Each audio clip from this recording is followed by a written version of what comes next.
Welcome to Mishika classes. Our first topic is marketing, and this is our class number 5.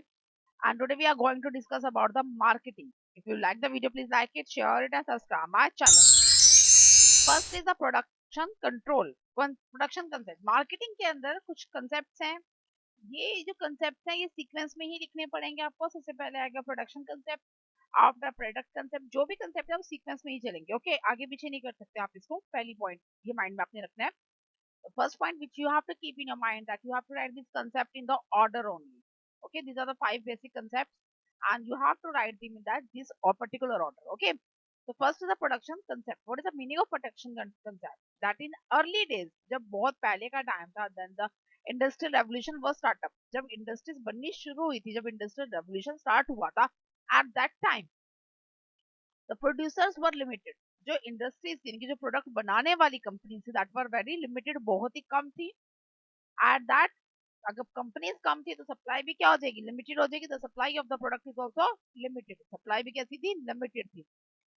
अगर supply limited थी तो demand जो थी वो मैच नहीं कर पाती, क्योंकि every one wants its own desire. हर किसी की अपनी डिजायर होती है, अपनी रिक्वायरमेंट होती है. Because of that demand dude not match with them. Demand जो थी मैच नहीं हो पाती थी. सो व्हाट विल हैपन, इसकी वजह से क्या होता था, produce goods can easily find the buyer. जो बायर्स को जो प्रोड्यूस गुड्स होते थे वही खरीदने पड़ते थे. They have to take that particular goods only which they are available with them. जो उनके पास अवेलेबल थे वही उनको लेना पड़ता था. This is the production concept. Now उसके बाद क्या हुआ, प्रोडक्ट कंसेप्ट आया. प्रोडक्ट कंसेप्ट में क्या हुआ, जैसे जैसे टाइम पास हुआ, as the passage of the time the supply improve. Supply में क्या हुआ, इंप्रूवमेंट आई. मींस उसमें क्या आया, जो वेरिएशन थी, जो वेराइटी थी वो जनरेट होनी शुरू होगी, जिसकी वजह से क्या हुआ, सप्लाई इंप्रूव होनी स्टार्ट होगी. The customer want product having superior performance and the quality.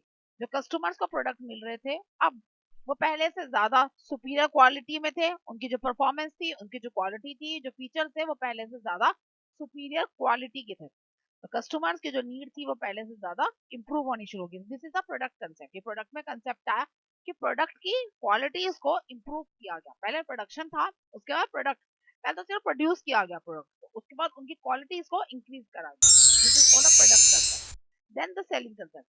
उसके बाद बेचने की स्ट्रेटेजी इंक्रीज हुई. कैसे, अब जब वैरायटी आएगी तो scale of the production is also increase. Production की जो स्केल है, प्रोडक्शन का जो लेवल है वो भी बढ़ना शुरू हो जाएगा, इंक्रीज होना स्टार्ट हो जाएगा. Sellers get the competition. जो बेचने वाले हैं उनको क्या मिलेगा, कंपटीशन मिलेगा, क्योंकि अब उनके पास अलग अलग चीजें आ जाएंगी बेचने के लिए, तो उसमें कंपटीशन आ जाएगा. तो survival not depend on the product quality and the availability, because many companies offering the. अब सर्वाइवल उस बात पर डिपेंड नहीं कर रहा था कि आप कैसी क्वालिटी दे रहे हो या कितने अवेलेबल है आपका प्रोडक्ट, क्योंकि अब तो काफी सारी कंपनीज, अलग अलग कंपनीज इस चीज को ऑफर कर रही थी. The same thing, they are providing the same quality, the same availabilities also. तो अब जो थी सेलिंग कंसेप्ट आ गया कि आप बेचते कैसे हो. स्ट्रेटेजी किस में इंप्रूव करनी पड़ी, बेचने में. मींस प्रोडक्ट की तारीफ कैसे कोई बेच रहा है तो वो प्रोडक्ट वहां से सेल होना स्टार्ट हुआ. तो सेलिंग में कंसेप्ट आना शुरू हुआ. मार्केटिंग में इस तरीके से रेवोल्यूशन आया था. Next marketing concept. उसके बाद है मार्केटिंग. अब मैंने कहा ना कि कौन कैसा बेचता है, तो मार्केटिंग कंसेप्ट यहाँ से राइज होना शुरू हुआ. फर्म्स को गोल अचीव करना स्टार्ट हो गया. मींस टारगेट दे दिए स्टार्ट हो गए कि find the need of the customer, कि भाई कस्टमर की नीड निकालो, कस्टमर को चाहिए क्या, customer what the customer want, find out that thing. And जैसे जैसे उन्होंने वो निकाला, give them the better than the competitor. उसके बाद उन्होंने कोशिश करी जो चाहिए कस्टमर को, वो उसमें क्या वो बेटर दे सकते हैं दूसरे से, जो उसमें कॉम्पिटिटर है उससे वो क्या बेटर दे सकते हैं, वो अचीव करना स्टार्ट करना उन्होंने स्टार्ट कर दिया. हेयर द मेन एम क्या था, जो फर्म का जो गोल था वो क्या था, that the customer satisfaction is important. Customer की सेटिस्फेक्शन बहुत ज्यादा ही जरूरी है. उसके बाद सोशल मार्केटिंग कंसेप्ट है. What is the meaning of social marketing concept. Social marketing concept क्या हुआ कि अब अटेंशन किस बात पे पे होने लग गई. अब देखो बहुत सारी फर्म सेम चीजें देने लगी, मार्केटिंग सेम होगी. अब थी social, ethical and ecological aspect, कि क्या एथिक्स आपके, क्या इकोलॉजिकल है, उस चीज को ध्यान में रखते हुए मार्केटिंग के जो सोशल बिहेवियर, एथिकल और जो इकोलॉजिकल एस्पेक्ट है वो उन्होंने देखना स्टार्ट कर दिया. Customer satisfaction is complimented by the social welfare, कि अब कस्टमर को वही चीज दी जाएगी. रिक्वायरमेंट, अब कस्टमर क्या चाहिए कि भाई मुझे बेस्ट क्वालिटी मिनिमम प्राइस या रीजनेबल प्राइस में मिले, तो वो चीजें जो है सोशल मार्केटिंग कंसेप्ट के अंदर आए कि मैं इसको कितने कम से कम में दे सकता हूँ जिससे मुझे भी लॉस ना हो और कस्टमर का भी प्रॉफिट हो जाए। दैट उस कंसेप्ट को माइंड में रखते हुए, वो सोशल एथिकल और इकोलॉजिकल एस्पेक्ट को माइंड में रखते हुए ही मार्केटिंग स्टार्ट हुई। This is called social marketing concept. अब now what is the difference between the marketing and the selling? Marketing और सेलिंग, जनरली बच्चे कंफ्यूज होते हैं इस चीज में कि मार्केटिंग और सेलिंग में क्या डिफरेंस है। 5 पॉइंट्स हैं बेसिक्स में: the scope, the focus, the predominance, the aim and the emphasis. और इन दोनों का मैंने कंपैरिजन बनाया सेलिंग और मार्केटिंग में। स्कोप, सेलिंग में क्या क्या क्या है? It is a process of marketing. Marketing का एक प्रोसेस है, एक ही स्टेप है, दैट इज अ सेलिंग। और मार्केटिंग क्या है? कस्टमर की नीड को पूरा करना, फुलफिल करना the customers need, that is called the marketing. Selling सिर्फ उसका एक पार्ट है और पूरे प्रोसेस को क्या कहा जाता है? मार्केटिंग कहा जाता है। फोकस, फोकस में सेलिंग में क्या फोकस किया जाता है कि प्रोडक्ट को जो है हमारा सेल होना चाहिए, प्रोडक्ट हमारा बेचना बिकना चाहिए। मार्केटिंग में क्या ध्यान रखा जाता है कि कस्टमर की नीड सेटिस्फाइड हो रही है या नहीं। मींस प्रोडक्ट बेच दिया आपने, दोबारा कस्टमर रिटर्न होगा या नहीं होगा वो डिपेंड करेगा उसकी मार्केटिंग स्ट्रेटेजी।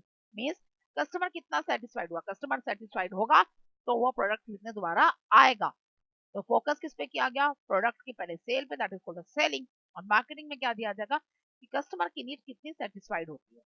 उसके बाद प्रीडोमिनेंस, प्रीडोमिनेंस में क्या हुआ कि प्रोडक्ट की गिवन क्वांटिटी, प्रोडक्ट की क्वांटिटी कितनी है, that is depend upon the selling. Selling में हम क्या देखते हैं कि प्रोडक्ट कितना दिया जा सकता है। कस्टमर में क्या है कि किंग जो है हमारा कस्टमर है, जो किंग ने, जो राजा ने कह दिया कि जो कस्टमर ने कह दिया वही मार्केटिंग में डोमिनेट है। मीन्स प्रोडक्ट उतना ही दिया जाएगा जितना राजा को चाहिए, जितना हमारे कस्टमर को चाहिए। What the aim? Profit, the sales volume. Profit किस में होता है कि कितना हमारा बिका, that is called the selling. और कस्टमर कितना सेटिस्फाइड हुआ, that is called the marketing.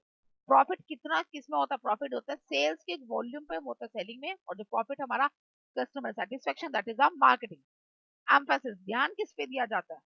Customer को सेलिंग के अंदर बेंड किया जाता है प्रोडक्ट पे। जो मेरे पास प्रोडक्ट होगा मैं कस्टमर को कहूंगी कि ये प्रोडक्ट बेस्ट है, उसी पे बेंड किया जाएगा कि दिस इज द, इसमें ये क्वालिटीज है, इसमें ये फीचर्स हैं, ये इसमें एडवांसमेंट्स हैं। उस चीज को जो हमारा प्रोडक्ट है कस्टमर को उसी की तरफ मोड़ा जाएगा, that is called the selling. Marketing में क्या होता है? प्रोडक्ट उस कस्टमर के अकॉर्डिंगली डेवलप किया जाता है, जैसा कस्टमर को चाहिए वैसा ही प्रोडक्ट बना के उसको दिया जाएगा, that is called the marketing. So this is the basic difference between the selling and the marketing. Okay, means marketing में ध्यान दिया जा रहा है कस्टमर की नीड को, और सेलिंग में ध्यान दिया जा रहा है कि हमारा प्रोडक्ट कितना सेल हुआ, that is called the selling and that is called the marketing. From next class we are going to through with the marketing mix. That's all for the today's class. Do you have any doubt in comment? Thank you.